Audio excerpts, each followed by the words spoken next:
हिंदुस्तान, जैसे कि आपको पता है कि योगी गवर्नमेंट ने वहां के हाथरस के एसपी, डीएसपी को और उनके साथ 3 और पुलिस ऑफिसर्स को सस्पेंड कर दिया है और वहां पे नए ऑफिसर्स ऑलरेडी हायर कर दिए गए हैं। अब जैसे चीजें और खुलकर सामने आ रही हैं, एक देश की बच्ची, एक 19 साल की लड़की जिसका परिवार आपसी रंजिश में इस तरीके से आगे बढ़ गया कि ये चीजें भी सामने आई कि बच्ची, वो लड़की मनीषा, उसका पूरा परिवार चीख चीख कर बोल रहा है कि उस ठाकुर के घर से मेरा पुराना रंजिश है। लड़की का उसके परिवार से पुराना रंजिश है और इस आपसी रंजिश में चीजों को बढ़ाई गई और लड़की को गला दबाने की कोशिश की गई। लड़की कहती है मेरी इज्जत को बेआबरू ना करो। लड़की इतनी मजबूर है, इतनी ज्यादा दर्द में है कि उसको जो बोला जा रहा है, पत्रकार लोग माइक मुंह में ठूस रहे हैं। रेप हुआ है ना, रेप हुआ है ना, रेप हुआ है ना, बोलो रेप हुआ है ना, बोल दो रेप हुआ है, बोल दो रेप हुआ है। मतलब ये पत्रकारिता किस हद तक, ये राजनीति कब तक? और खेलना ही है राजनीति तो खेलो, लेकिन हम लड़कियों को छोड़कर खेलो। हम लड़कियों के ऊपर, हम लड़कियों की इज्जत के ऊपर क्यों राजनीति खेल रहे हो? एक सरकार को बदनाम करने के लिए, एक इंसान को बदनाम करने के लिए आपने एक लड़की को इस तरीके से इस्तेमाल किया। मुझे नहीं पता, आप लोग जो मुझे देख रहे हैं, मेरी बात बहुत लोगों को बुरी लग रही होगी। शायद अभी भी कुछ लोग समझते होंगे कि मनीषा के साथ रेप हुआ है। मैंने 3-4 दिनों तक इस पे कोई स्टेटमेंट नहीं दिया दोस्तों। कई ऑडियोज आए हैं, कई वीडियो क्लिप्स आए हैं जिसमें मनीषा खुद कह रही है मेरे साथ रेप नहीं हुआ, मेरा जीव नहीं काटा गया। वो अच्छे से बोल पा रही हैं।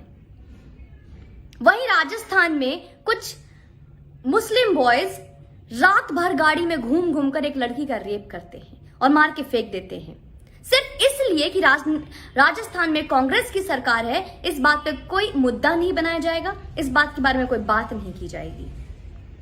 लेकिन फिर राजस्थान में एक लड़की गई, चाहे वो राजस्थान की लड़की हो, चाहे वो दिल्ली की लड़की हो, चाहे वो यूपी की लड़की हो, चाहे वो बिहार की लड़की हो, चाहे वो महाराष्ट्र की दिशा साल्यान हो, जा तो हमारे देश की बच्ची रही है।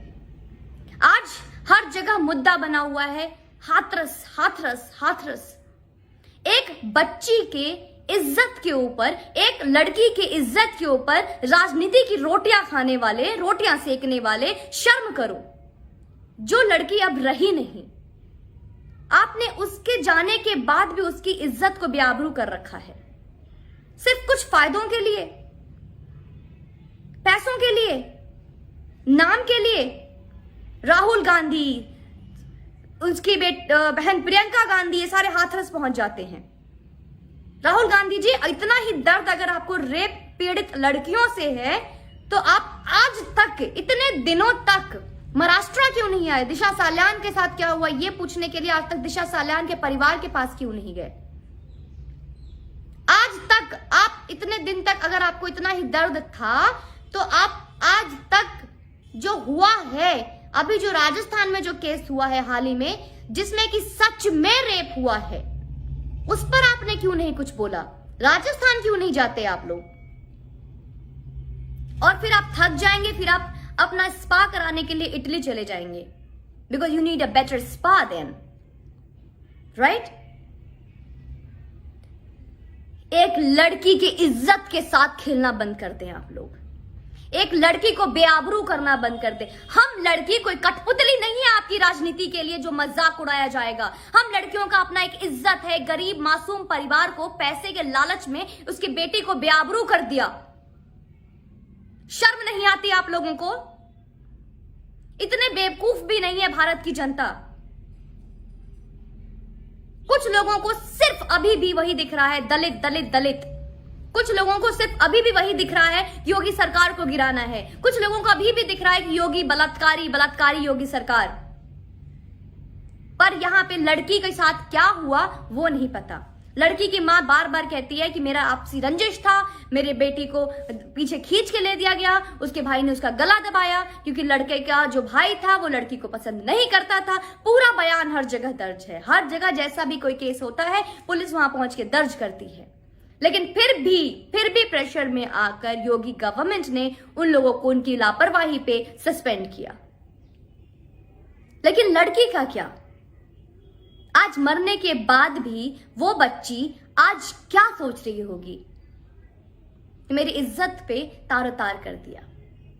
दोस्तों, मुझे नहीं पता कि मेरे जो व्यूअर्स हैं, जो मुझे सुन रहे हैं, स्पेशली जो गर्ल्स है, जो फीमेल है, वो महिला है, मेरे लिए एक लड़की एक सफेद वस्त्र की तरह है। एक इतना सा अगर स्याही भी आ जाए ना तो सफेद वस्त्र पे दाग लग जाता है। और ये लड़की जिसके साथ रेप हुआ ही नहीं, जबरदस्ती अपनी राजनीतिक रोटियां सेकने के लिए उसकी चिता के राख तक को ठंडी नहीं होने दी और उस पे भी सिर्फ राजनीति खेल रहे हैं। एक लड़की की इज्जत, चाहे वो जीवित रहे चाहे वो मर जाए, उसे बदनाम ना करो। कम से कम उसकी आत्मा की शांति के लिए। मां बाप बेचारे गरीब हैं, उनको सिर्फ और सिर्फ ये दिख रहा होगा कि जिस आपसी रंजिश में मेरी बेटी की जान गई, उन मुजरिमों को सजा मिलेगी। उनको पैसे मिल रहे हैं, रेप के लिए चार्ज लगाया जा रहा है, इन सब तक के लिए मीडिया को उन तक पहुंचने नहीं दिया जा रहा। और ये मीडिया, पत्रकारिता, ये गिद्धगिरी क्यों? मीडिया को इसलिए नहीं पहुंचने दिया जा रहा क्योंकि ये मीडिया, ये पत्रकार, ये वही है जो लड़की के मुंह में और लड़की के मां के मुंह में माइक ठूस के बोलते हैं, बोलिए रेप हुआ है, बोलिए रेप हुआ है। रेप शब्द का मजाक लड़की के लिए। एक लड़की की इज्जत कोई मायने नहीं रखती। शर्म करो, थूक लो अपने ऊपर, थूक लो अपने ऊपर वो लोग जो एक लड़की के इज्जत का सहारा लेकर राजनीति खेल रहे हैं, लड़की के जाति पे राजनीति खेल रहे हैं। अरे वो बच्ची चली गई, अब तो इसकी इज्जत को दागदार मत करो, कम से कम उसकी आत्मा को शांति होने दो। हमारे देश की न्यूज खबरें बाहर बाहर तक जाती है, कम से कम अपने देश की इज्जत रख लो। देश की बेटियां बदनाम हो रही है, कम से कम उसकी इज्जत रख लो। आपसी राजनीति में हमारे भारत देश को बदनाम ना करो। भारत की भी एक माता है, वो भी एक मां है, वो भी एक औरत है। ऐसे उंगली ना उठा मत कर। मैं आपसे रिक्वेस्ट करती हूं, सबसे रिक्वेस्ट करती हूं कि राजनीति के नाम पर अपने भारत मां को इतना ज्यादा लांछन ना लगने दे। हमारे देश की बेटियों का मजाक ना उड़ने दे, हमारा मजाक ना उड़ने दे। जय हिंद दोस्तों। अगर आपको ये चीजें समझ में आती हैं तो मेरा सपोर्ट कीजिएगा और प्लीज सच का साथ दीजिए। राजनीति रोटियां खेलना बंद करें आप लोग। थैंक यू सो मच दोस्तों। So this is the time for justice, this is the time to stand for the truth. So please stand for the truth. राजनीति खेलने के लिए बहुत लोग बैठे हैं, यहां मैं और आप राजनीति करने नहीं आए हैं, सिर्फ सच के साथ खड़े हैं। चाहे वो कोई भी हो, किसी का सरकार हो, पहले देश फिर ये सरकार और उससे पहले भारत की जनता। जय हिंद।